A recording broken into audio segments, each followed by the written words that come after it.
The 1990s were a different time in Hollywood, and it's worth wondering how one of the most controversial movies ever made became both a box office hit and cultural touchstone. Indeed, the lurid American crime spree depicted in Oliver Stone's Natural Born Killers has remained a haunting fever dream, lodged firmly in the collective consciousness over the past 3 decades, despite public outcries and attempts to ban the film.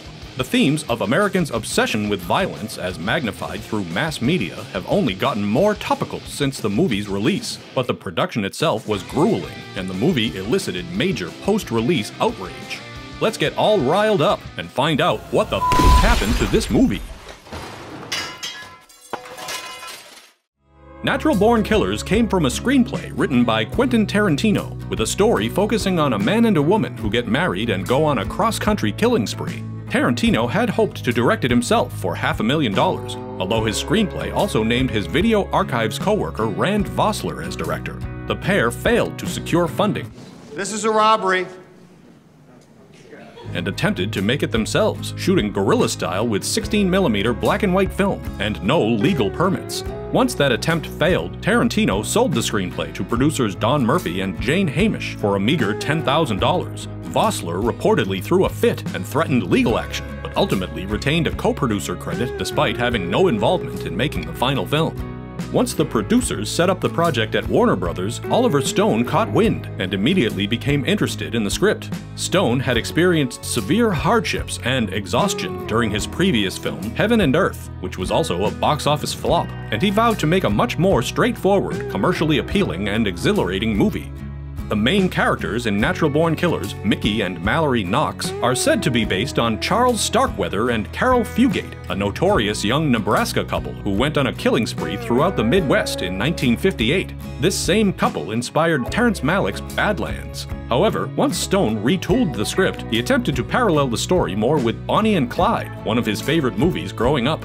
Along with first-time scribe David Veloz and associate producer Richard Ratowski, Stone rewrote the screenplay so substantially that Tarantino was only given story credit, another slight that widened the rift between Tarantino and Stone as the production went on. Stone kept some of Tarantino's electric dialogue, but shifted the narrative focus away from true crime journalist Wayne Gale, instead putting the spotlight directly on Mickey and Mallory as the main characters and exploring their sordid history. Ironically, when Stone first got hold of the script, his idea was to make a double-barrel action picture. Yeah. Or as the director said, something Arnold Schwarzenegger would be proud of. However, as Stone began developing the project, he would look at contemporary media stories like the O.J. Simpson trial, the Menendez brothers' murders, skater Tonya Harding's assault on Nancy Kerrigan, and the infamous Rodney King beating, all sensationalized by news outlets to gain higher ratings. He would use this as ammunition to make a larger social commentary about the seductive spectacle of crime and the implicit role media plays in amplifying the American obsession with criminals and killers. With his satirical crosshairs targeting the media itself, Stone changed the direction from a typical action movie, make a move and the bunny gets it, to a vicious, cold-hearted farce about the media. He also drew inspiration from his own dissolving marriage and injected his personal anger and sadness into the violent nature of the movie. When it came time for casting, Michael Madsen was first considered for the role of Mickey Knox, who was named after the writer who translated American dialogue in the Tarantino favorite The Good, the Bad, and the Ugly.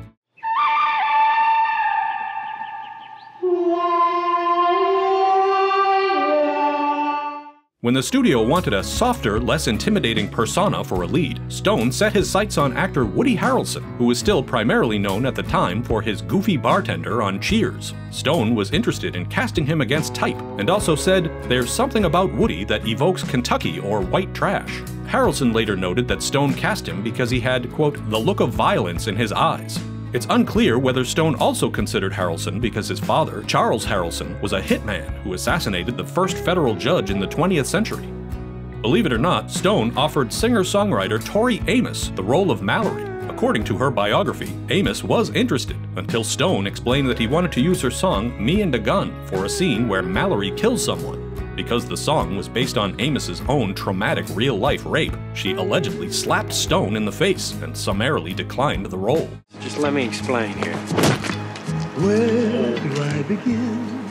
Mommy! To tell the story. You must have a really wide foot. You got both of them. Instead, Stone cast Juliette Lewis for similar reasons to Harrelson, eyes filled with malice and an aptitude for playing white trash. As Stone said of his two leads, they didn't feel like upper-class people. Although Stone encouraged Lewis to exercise and gain muscle mass, Lewis insisted that Mallory should resemble more of a pushover, which would make her capacity for violence that much more disturbing. Still, Lewis agreed to kickboxing training to ensure her fight scenes looked convincing. While Harrelson and Lewis were cast without much compromise, the same can't be said of the supporting players. For instance, John Cusack was offered the role of Wayne Gale, but he turned it down. Tim Roth and Steve Buscemi were both offered the role, but supposedly Tarantino threatened to never work with them again if they accepted.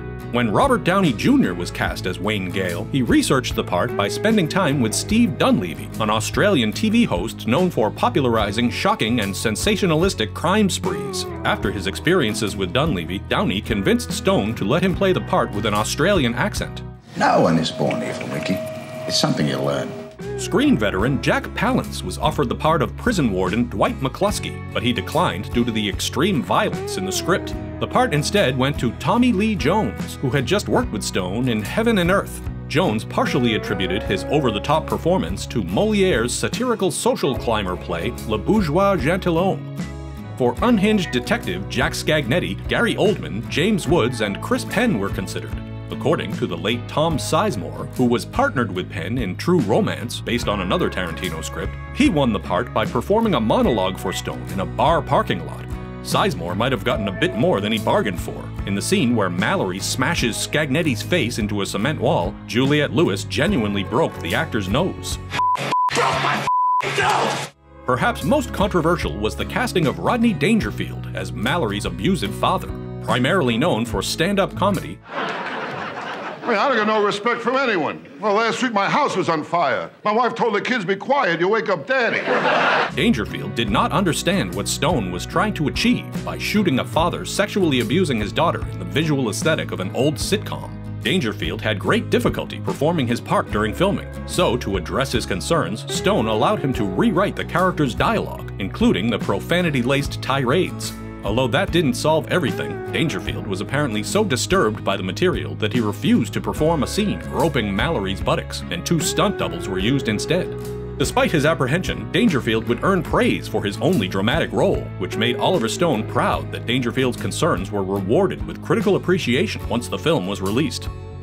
Natural Born Killers began filming in May 1993 with a production budget of $34 million. Principal photography took only 56 days, with much of the shoot taking place in New Mexico, while the prison scenes were filmed at the real-life Statesville Correctional Center in Joliet, Illinois, a maximum security facility where 80% of the inmates were jailed for violent crimes. When filming the brutal riot inside Statesville, many of the extras were actual convicted murderers equipped with fake rubber weapons. But when the real inmates were put on lockdown, 200 more extras were required to continue.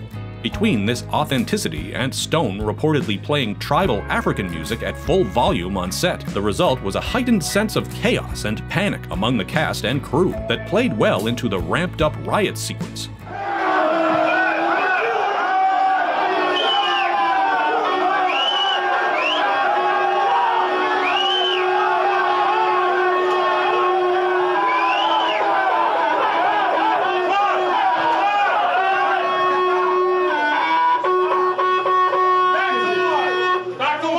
Of course, one of the most notable aspects of Natural Born Killers is the frenzied visual style that Stone and cinematographer Robert Richardson were able to create. Stone was partly inspired by the climactic shootout in Bonnie and Clyde, which used innovative editing methods, multiple cameras, and different frame rates. He wanted to integrate several visual components from popular TV shows and music videos as a way to critique the media as a whole. As Stone said, it had never quite been done before, a mixture of stocks and styles. I was influenced by MTV and some of the styles I saw in the early 80s and 90s on television, but no one had tried that style over the course of 90 or 100 minutes. To achieve this, they utilized color and black and white film stocks and everything from front and rear projection to 35mm, 16mm, Super 8, High 8, and Beta, ultimately using a total of 18 different formats, along with Dutch angles, Cook zoom lenses, and jarring camera motions to establish the movie's disorienting explosion of imagery.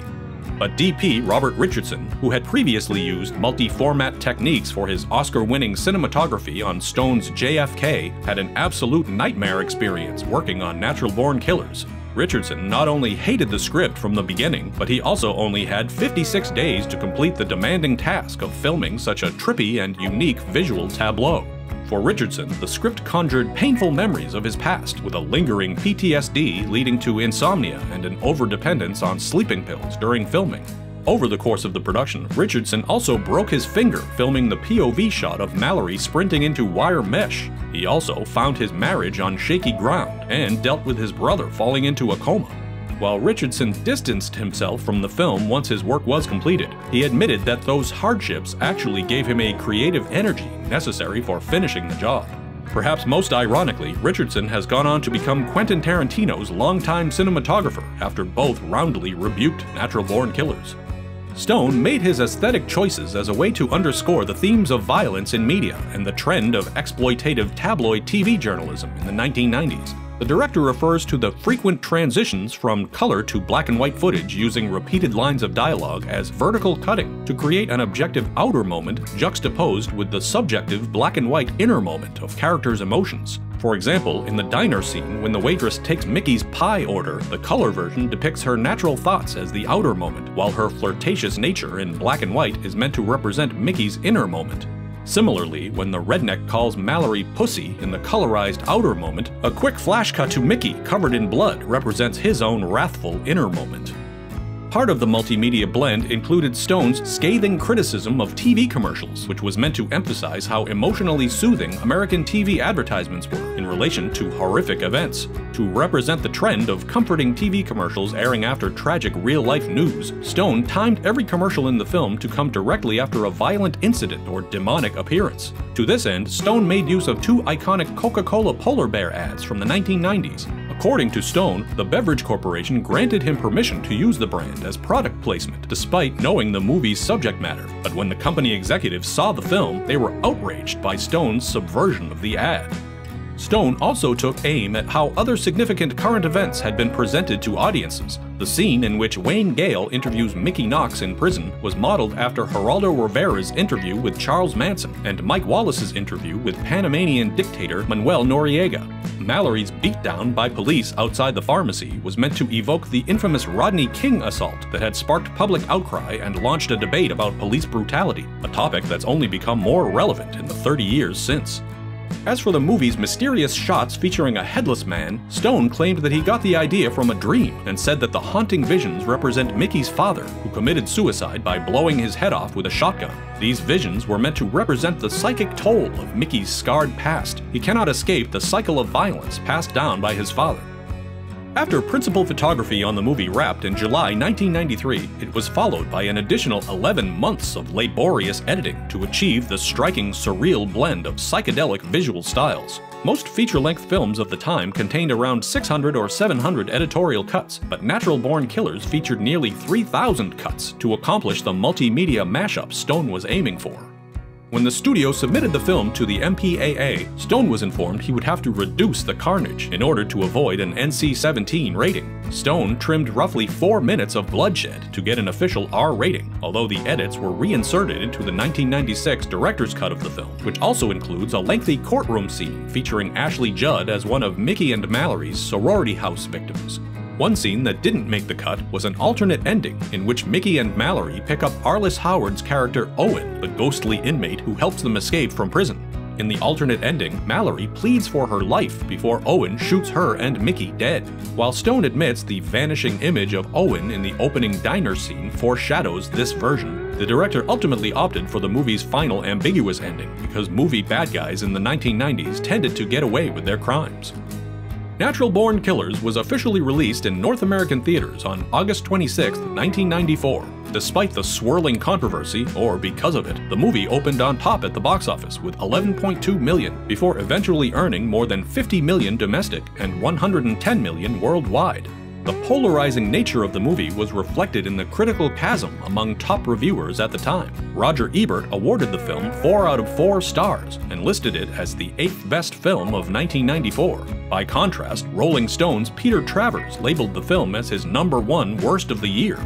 Despite the cuts that had been made to decrease the disturbing violence, Natural Born Killers continued to face controversy and censorship. The movie was originally banned from theaters and cinema clubs in Ireland, and in the UK, the theatrical release was delayed for 6 months while the British Board of Film Classification investigated unsettling reports that the film was inspiring copycat crimes in France and the United States. Although it eventually made it to UK theaters in February 1995, the home video release, scheduled for March 1996, was also affected by real-world events when a horrific school shooting in Scotland occurred that same week. As a result, Natural Born Killers was not released on home video there until July 2001, despite airing on television in 1997. Natural Born Killers was also allegedly a favorite of several school shooters, including the Columbine perpetrators, which further contributed to the movie's notoriety and put Stone and Warner Brothers under fire for creating what was perceived as a socially irresponsible movie.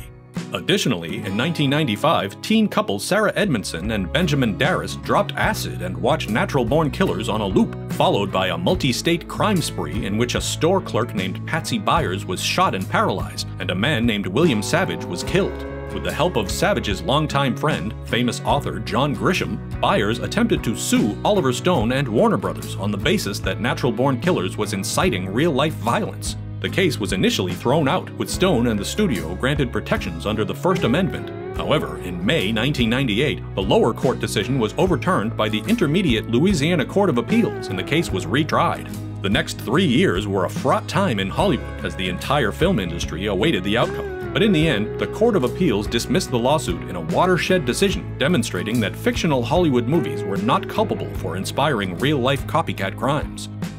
As we know, Quentin Tarantino publicly disowned Natural Born Killers during and after its release, and even demanded his name be removed from the credits altogether. When Warner Brothers legally barred Tarantino's attempt to publish his original screenplay in paperback form, the filmmaker doubled down on his contempt, saying, "I hated that movie. If you like my stuff, don't watch that movie." As for Oliver Stone, he brushed off Tarantino's public disapproval, saying, "That was one of my many problems. We did well in spite of it all."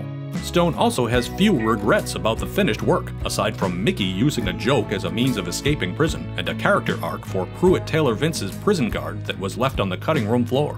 Stone maintains that the film was always meant as metaphoric and not a celebration of violence, claiming it was intended to poke fun at the madness of our system and these ridiculous reality shows, people divesting their lives away in pursuit of money. He would have so much less fun. He isn't really asking us to ban television. He's sort of saying, I'm smart enough to understand it, of course, but isn't it terrible to think that all those millions of idiots out there are subject to the way television perverts them? Do you think that those nitwits out there in Zombieland remember anything? It's junk food for the brains. It's, filler, fodder, whatever. Since its release, Natural Born Killers has only maintained its reputation, with magazines like Entertainment Weekly and Premiere ranking it on lists of the most controversial and most dangerous movies ever made. Oliver Stone's evisceration of the media and hallucinogenic tale of psychopaths cemented the movie's lasting legacy as a polarizing picture whose resonant themes of sensationalized violence continue to be amplified nearly 30 years later.